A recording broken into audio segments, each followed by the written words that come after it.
আশপাশে কত আমের গাছ আর বাগান।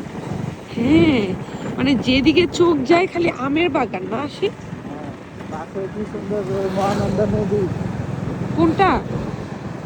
আছে, ওইটা মহানন্দা নদী। ওই সাইডে আছে। হ্যাঁ, ও, তোমাকে দেখাইলাম না একটা কর্নারে, ও তুমি তো ওটার ভিডিও নিলা, বুঝতে অ্যাড পারছি। করে দিও ওটার সাথে। হ্যাঁ, আর এগুলা আমের গাছ কইস না যে বরিশাল থেকে এসছে, দেখতে আমার সবার ভালো লাগে। না এগুলা মনে হয় না বরিশালের। ওই যে গোপাল ভোগটা খালি মনে হয় বরিশালের। একটা অবস্থা দিচ্ছে আমের রাজা হইতে চাপানো হবে, ওই বরিশাল আম দেখে দেখে দিবি না।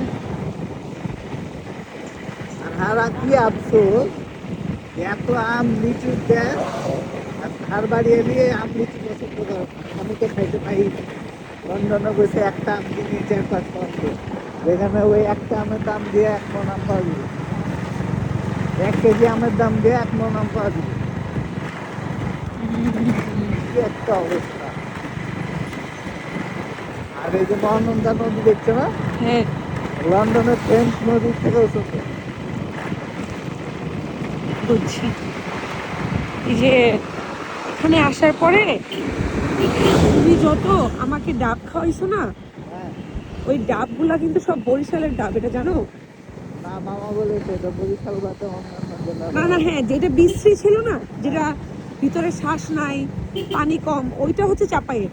কিন্তু যেগুলোতে পানি বেশি, তারপরে শ্বাসটা মজা, ওইটা হচ্ছে বরিশালের।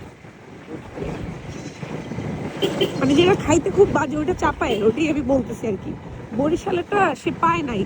সে বলছে বরিশালের ডাব অনেক এক্সপেন্সিভ, এটা অলওয়েজ পাওয়া যায় না। ওই একটা জিনিস আসবে, ওটা লিয়ে তো এলো।